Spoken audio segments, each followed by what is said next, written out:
Queria mais uma vez agradecer o convite para participar desse belo projeto, interessante projeto que eu realmente tenho muito orgulho de ter ajudado, contribuído em diversas ocasiões ao longo destes anos. E, novamente, parabenizar por mais uma turma de sucesso, parabenizar não só ao pessoal aí do Métricas, mas também a todos os que se inscreveram e que estão participando, que é sempre um tema bem importante, bem relevante. Aproveitando a oportunidade, eu quero comentar que eu sou um professor titular do Instituto de Física da Unicamp, Instituto de Física Glebo Attag, desde 1994. Eu atuei em diversas áreas dentro da universidade, naturalmente na pesquisa, em física. Eu trabalho com magnetismo, materiais magnéticos, tenho ainda um grupo de pesquisa, tento me manter atualizado, mas também fui enveredando por outros caminhos, fui também fazendo um pouco de divulgação científica, ajudei a criar o Museu Exploratório de Ciências da Unicamp, atuo e atuei desde o início no LabJOR, no mestrado em divulgação científica e cultural, que eu ajudei a criar, e fui pró-reitor de graduação na Unicamp de 2009 a 2013, na gestão do professor Fernando Costa, e depois fui reitor da Unicamp de 2017 a 2021. Então, atravessamos aí todo esse período complexo de uma crise financeira muito importante nas universidades públicas paulistas e, posteriormente, a pandemia que começou em 2020. Então, uma trajetória aí dentro da universidade que também me abriu essa oportunidade agora de ter postulado para o cargo na direção executiva da Academia Mundial de Ciências, a TUAS, a qual estou dirigindo desde dezembro de 2024. Então, recentemente, me mudei aqui para Trieste, eu estou atuando nessa Academia de Ciências para o mundo em desenvolvimento. A ideia aqui é realmente atuar em nível mundial para enfrentar os desafios que a gente tem vivido na área de ciência, de tecnologia, de educação superior e fortalecer a ciência e o desenvolvimento econômico, a inovação nesses países que mais precisam de desenvolvimento, justamente pensando em algo que espero, né, que a maioria, pelo menos aqui, acredite que a ciência é um vetor fundamental para o desenvolvimento e para uma autonomia, para a soberania de um país, né? Então, algo que parece incrível, mas estamos em 2025 e aparentemente nem todos pensam assim, ao contrário, né? Grandes potências estão revertendo as suas ações e seus recursos em ciência e educação superior, que eu acredito que será um grande, grande desastre, não só para esses países que optam por esse caminho, mas também para o mundo de uma maneira geral, porque afinal de contas, hoje em dia, a gente vive num mundo globalizado, totalmente conectado, onde os impactos são muito mais complexos e perversos do que a gente imagina. A história que a gente está vivendo hoje é absolutamente, infelizmente, muitas vezes repetição de coisas que aconteceram no passado. Eu me vejo hoje aqui, né, na Itália e muitas vezes eu pego pensando que eu sou a terceira geração de imigrantes da minha família, né? Meus avós fugiram da Europa por causa da fome para ir para acharam que estavam indo para a América e pensaram que iam para Nova York e foram parar lá em Buenos Aires. Mas isso no início do século XX.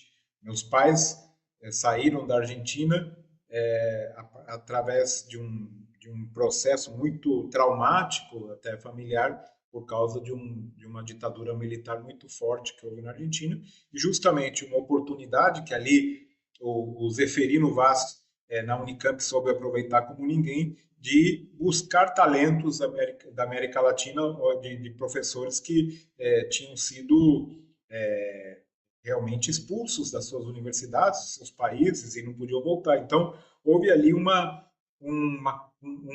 pessoa, né, que é um exemplo muito interessante, não estou aqui falando da personalidade nem nada, uma pessoa que soube enxergar uma oportunidade naquele momento tão crítico, que, claro, era um momento diferente do país. E agora eu estou nesse processo também. Eu acho que a própria história nos mostra e nos dá um pouco de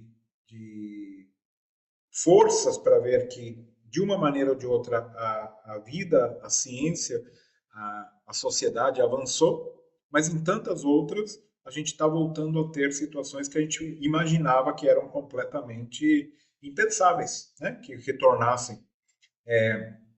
Então, é um pouco pensar nesse momento crítico e pensar que realmente a única situação pela qual nós, como sociedade, como humanidade, conseguimos sobreviver é por meio da ação de pessoas que fazem coisas, que fazem ações. O próprio Zeferino, né, dizia, essa é uma frase conhecida e famosa dele, que é: para fazer uma boa instituição, você precisa três coisas, né? Pessoas, pessoas e pessoas. É isso.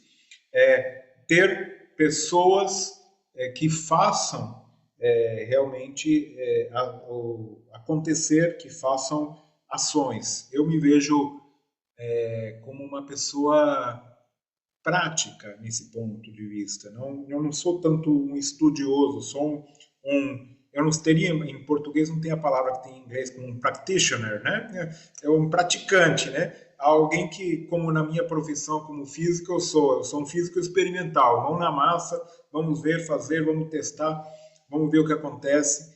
E eu fui muito fazendo isso, sem muitas vezes medir as consequências ou pensar muito no tamanho do problema, porque senão, se eu pensasse demais, talvez eu não teria feito.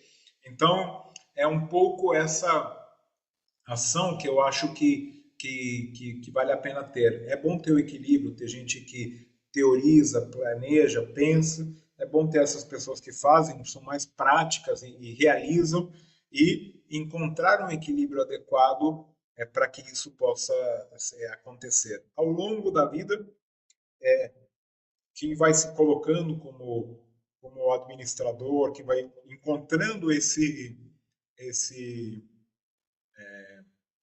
essa possibilidade de atuar e que acaba gostando e se sentindo à vontade, é algo que deve ser aproveitado, né? Então, é um pouco assim que eu me sinto. Eu gostaria, e por isso mesmo eu me sinto como um exemplo vivo, de ter tido a oportunidade de ter uma formação mais abrangente, que eu pudesse. Eu sou autodidata em gestão. Eu nunca fiz um curso de gestão, eu nunca fiz um curso de contabilidade, eu nunca fiz um curso de direito, nada. É tudo autodidata praticamente. Claro que com isso você demora mais, você acaba cometendo mais erros do que deveria e assim por diante. Então, por isso mesmo, eu até sou bastante crítico na formação nossa, que eu acho que deveria ser mais ampla, mais abrangente, porque a gente não sabe os caminhos que a vida acaba nos levando.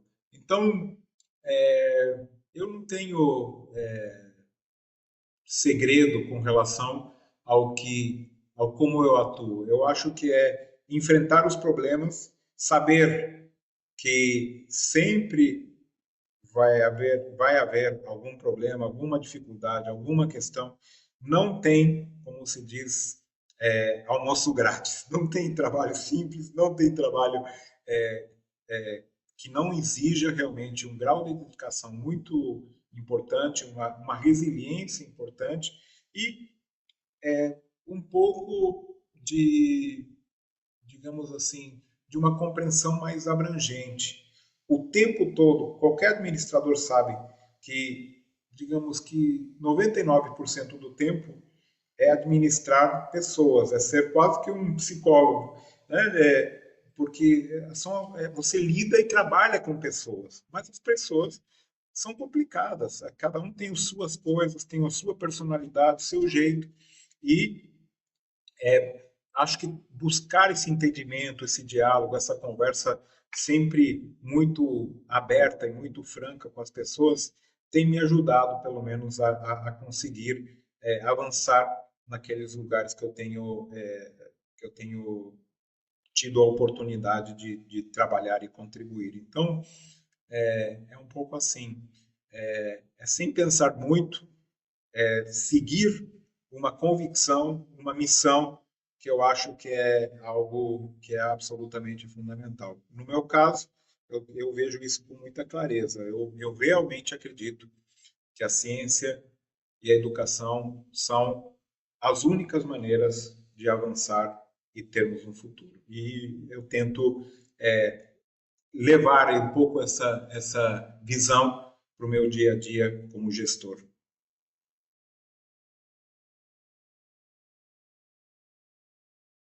Bom, eu começaria talvez com um recado que eu tenho estou cada vez mais convencido, tanto nas universidades quanto em instituições de educação superior ou quaisquer instituições de pesquisa,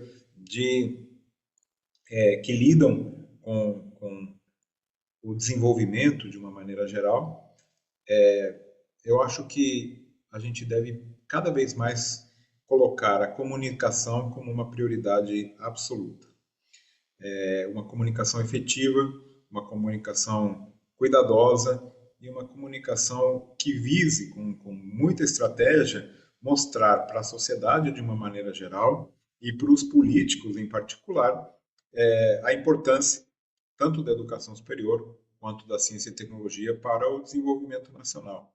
Eu acho que a pandemia nos abriu os olhos para algo muito triste na realidade. Eu acho que a gente tem falhado na comunicação e todas estas ações que têm um fundo ideológico que naturalmente mostram a falha também do nosso sistema de comunicação para mostrar a importância da ciência, do desenvolvimento para o futuro da sociedade.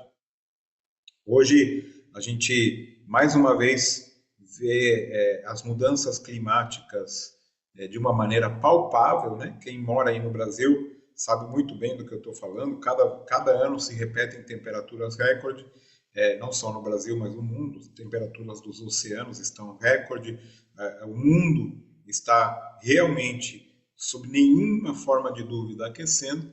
E mesmo assim, tem gente proibindo a pesquisa nessa área, tem gente afirmando que isso não existe, que é uma mentira, que é uma catástrofe do ponto de vista da humanidade, de uma maneira geral. Como a gente vai sobreviver a esta situação sem uma boa política de ciência, tecnologia, inovação adequadas para enfrentar estes problemas tão complexos? O aquecimento global é um dos casos, mas nós temos também diversas outras situações, como a própria pandemia, ou as próximas pandemias que virão. Nós temos as guerras, as desigualdades sociais, socioeconômicas, ou seja, muitos problemas extremamente complexos que só terão solução com o desenvolvimento científico e tecnológico.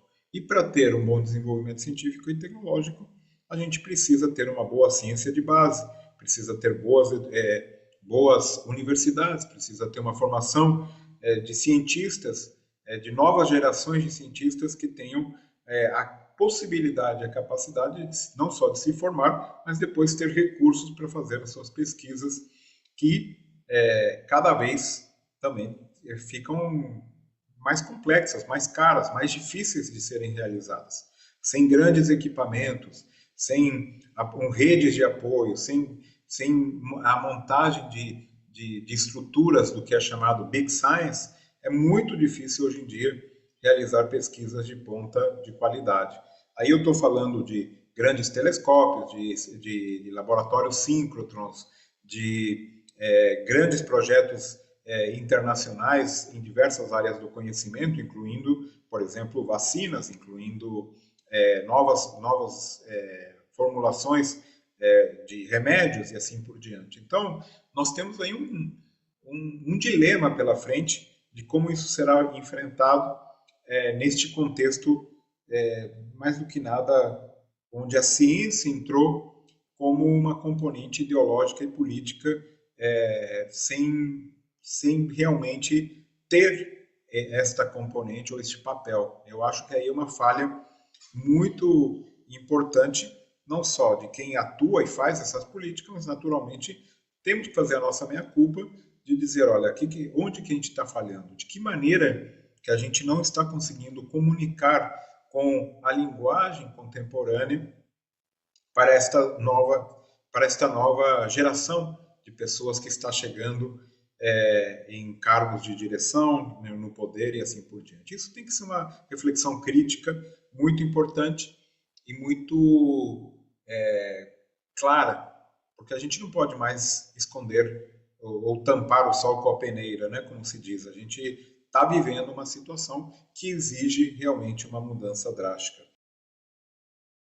E aí eu comento um pouco do que eu tenho visto. Eu acho que as universidades têm o seu papel, fazem o seu dia a dia de comunicação, mas ela ainda, em muitos lugares, ainda é bastante antiquada, posso dizer, né? Baseada em boletins, em algo escrito. Poucas têm, né, iniciativas de podcasts, de vídeos mais dinâmicos, de uso mais intensivo e mais bem-humorado até, né, de redes sociais.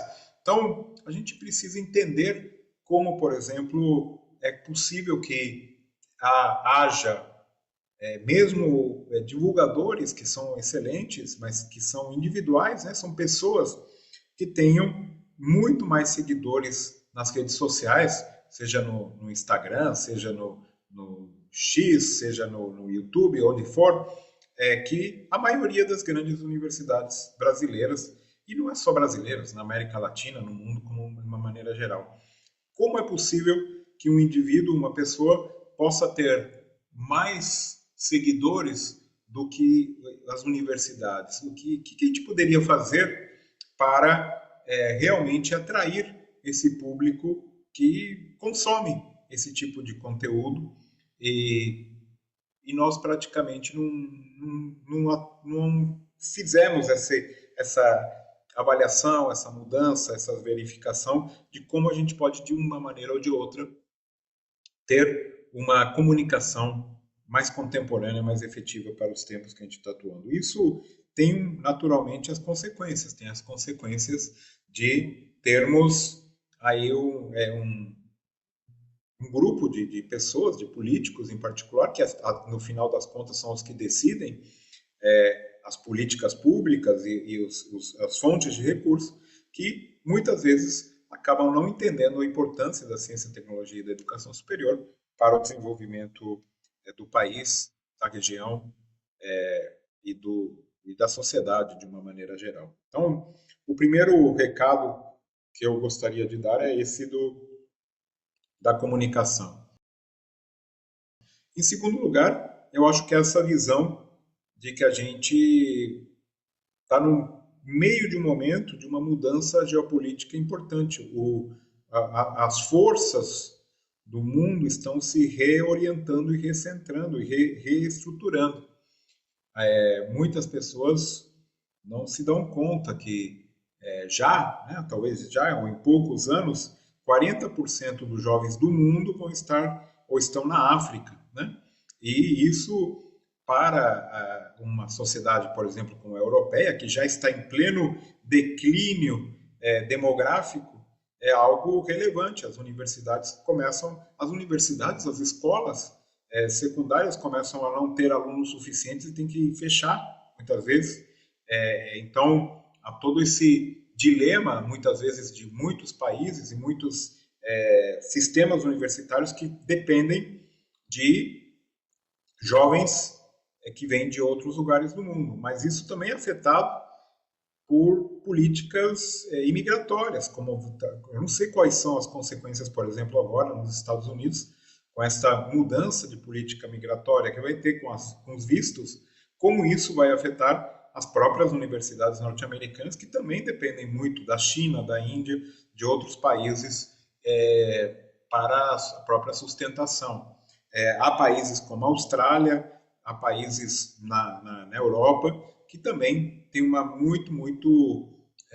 dependem muito de estudantes que vêm de outros países e outras regiões. Eu acho que nós, em particular no Brasil, devemos pensar estrategicamente nesse assunto também, apesar de que talvez ainda não chegamos no que é chamado aí o topo, né, o ápice da crescimento demográfico, mas não vai tardar muito, não é?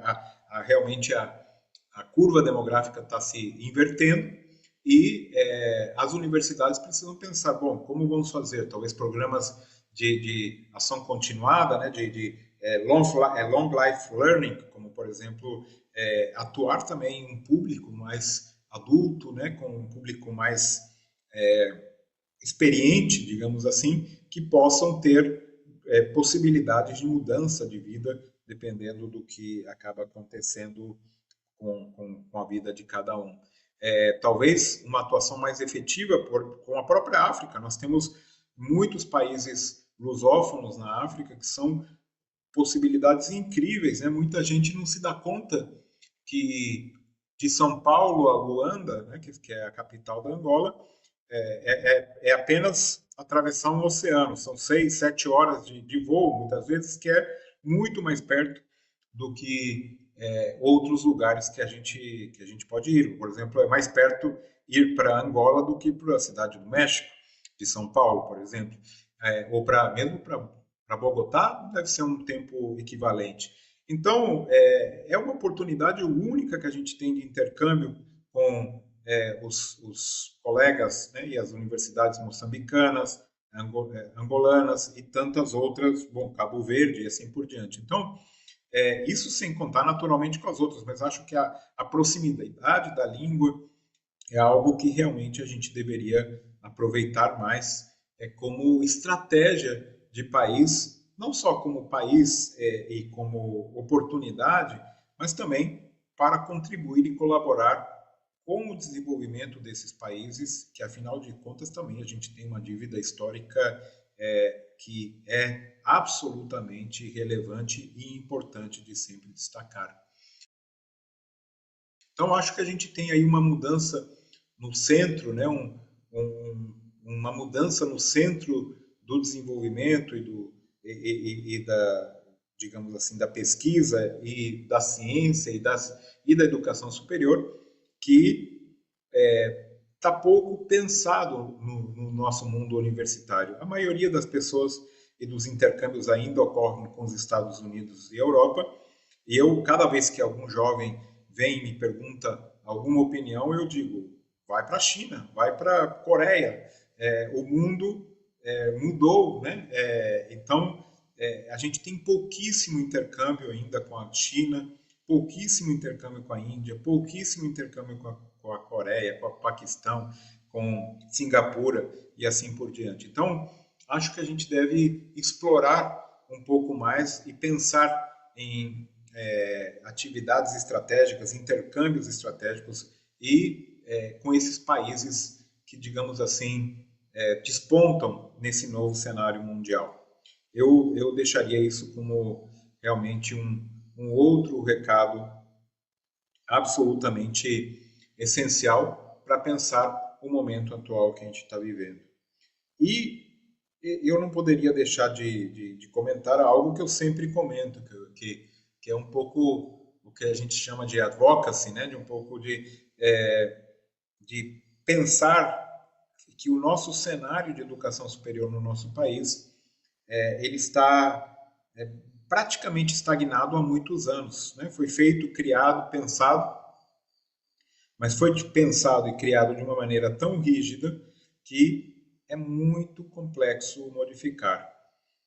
A gente tem diversas situações e problemas. Nós ainda temos uma questão importante de massificação da educação superior. Nem todos os jovens, né? Apesar disso ter ampliado e melhorado, mas praticamente ainda 20 e poucos por cento dos jovens de 18 a 24 anos estão numa educação superior, sendo que com uma tendência bastante preocupante, na minha opinião, que é o aumento quase exponencial da educação à distância. Muitas vezes, e na maioria das vezes, sem a qualidade necessária e devida. Então, nós temos uma situação aí de um aumento muito grande da educação à distância. Hoje em dia, a maioria dos estudantes matriculados em educação superior, deve ser, acho que hoje, 5 milhões de estudantes, do total de 9, estão em um ensino superior à distância, com qualidade bastante duvidosa.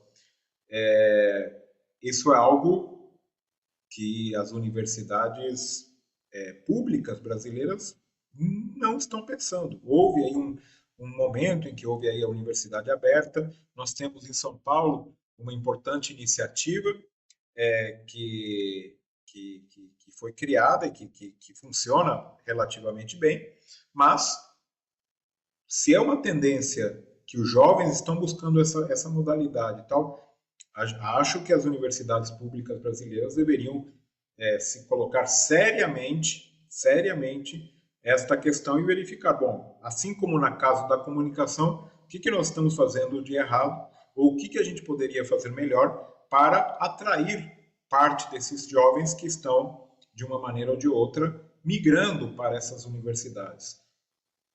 Acho que a gente poderia e deveria discutir o oferecimento de uma educação à distância de qualidade, porque é claro que é um modelo que os jovens e o público, de uma maneira geral, está preferindo nesses momentos no país. Nós precisamos levantar essas questões e não nos fechar no nosso mundinho, nos nossos grupos, nos nossos laboratórios, achando que a gente continua da mesma maneira que antes. Além disso, naturalmente, nós temos a questão da diversificação, né, da educação superior. Ainda a educação superior brasileira é muito rígida, pouco diversificada, as possibilidades de integração de créditos, de aproveitamento de currículos, de flexibilidade de formação, são muito limitadas comparadas com diversos países do mundo. Aqui nós temos já anos e anos do desenvolvimento do processo de Bolonha na Europa, nós temos as experiências norte-americanas com os liberal arts colleges, com outros tipos de formação, e no Brasil essas coisas aparentemente não decolam, né? Toda essa formação tecnológica que em um momento foi muito pensada, muitas vezes as próprias empresas, o próprio governo não aceita para concursos públicos. Nós temos a situação ainda incipiente dos cursos de formação multidisciplinar, os chamados bacharelados interdisciplinares, ou Profis na Unicamp, ou o curso de Ciências Moleculares na USP, pouquíssimos exemplos que vingaram e deram certo, mas que infelizmente não foram replicados em outros lugares do país. E aí aqui eu não coloco culpa, porque sabemos que a dificuldade de fazer e realizar mudanças em universidades públicas no nosso país é imensa, né? Há uma inércia muito grande, só para usar um termo aqui da física, há uma dificuldade de realizar mudanças e, naturalmente, o próprio sistema de governança, o próprio sistema de financiamento da educação superior não contribui para esta situação. Há muitas incertezas, tanto do ponto de vista do governo, das mudanças de secretarias, das mudanças de ministros e assim por diante, que impedem fazer planos e projetos que realmente são um pouco mais demorados, complexos, e que poderiam exigir aí um projeto não de governo, mas de Estado, né? Um projeto um pouco mais a longo prazo, que é muito difícil de construir no Brasil. Eu citei alguns desafios e oportunidades ao mesmo tempo.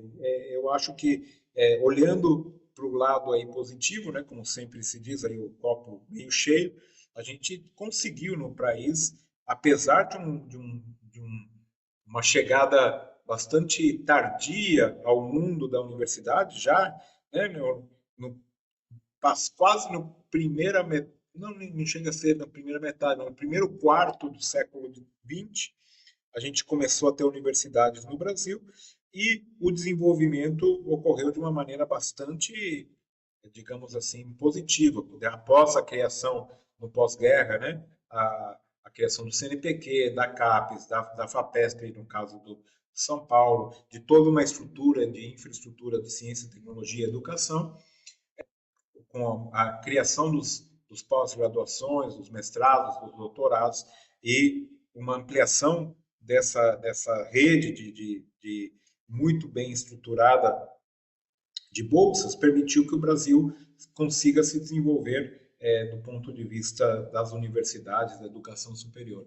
O problema é que agora isso está um pouco estagnado, está um pouco parado, sem um grande projeto novo para esse próximo, o que resta aqui desse nosso século XXI.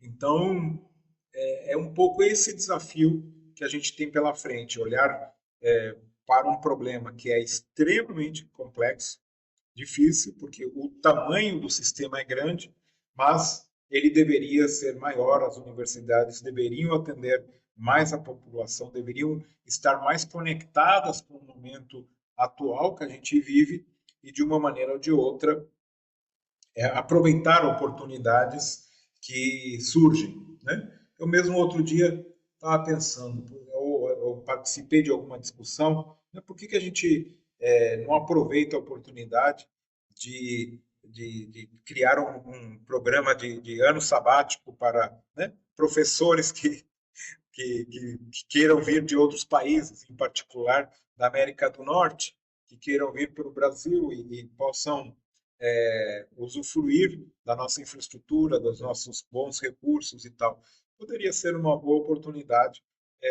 Como sempre, é um chavão que se diz, né, que para cada crise sempre há uma oportunidade, mas é de fato uma realidade. A gente deve sempre tentar entender e compreender como isso se coloca e, de uma maneira geral, também perceber que é o momento certo de ter alguma política efetiva para preencher um vazio que certamente vai acontecer, principalmente aí em áreas como mudanças climáticas, que é absolutamente essencial para o nosso futuro. Então, é isso. Acho que a gente deve pensar, refletir, entender o que significa o nosso sistema de educação superior, e para isso mesmo o próprio projeto Métricas tem contribuído para esse entendimento, um pouco essa avaliação mais profunda da educação superior, tanto do Brasil como da América Latina, mas ainda há um caminho muito, muito longo para se percorrer da avaliação até a ação e até uma mudança efetiva. É possível, o país já mostrou que consegue fazer coisas complexas, né? Vários projetos de extrema complexidade foram realizados. Na área científica e tecnológica, todo mundo sempre fala, né, claro, da Embraer, do Proálcool, né, do projeto de álcool, que é realmente incrível no mundo, mas também o próprio Síncrotron, para ser mais rápido, apesar das crises, das dificuldades, da mudança de governo, o projeto aconteceu e realmente hoje a gente tem um dos melhores equipamentos científicos do mundo, em um momento em que a gente tem uma janela de oportunidade aí muito clara. Então, é possível, mas tem que ter muita força, muita resiliência e também, naturalmente, uma visão um pouco mais completa de um mundo que a gente está vivendo, que é absolutamente imprevisível o que vai acontecer daqui para frente. Então, mais uma vez, queria agradecer a oportunidade, me colocar sempre à disposição de vocês para conversar, bater um papo, esclarecer quaisquer dúvidas que possam surgir, ou qualquer comentário, naturalmente, são opiniões que eu coloco aqui que não sei se no dia de amanhã vão estar certas ou vão estar erradas. Olha, isso, agora que eu me lembrei que nem comentei ainda da inteligência artificial e de tantos outros desafios que a gente tem pela frente, mas de uma maneira geral, esses são alguns temas que eu queria comentar com vocês. Muito obrigado.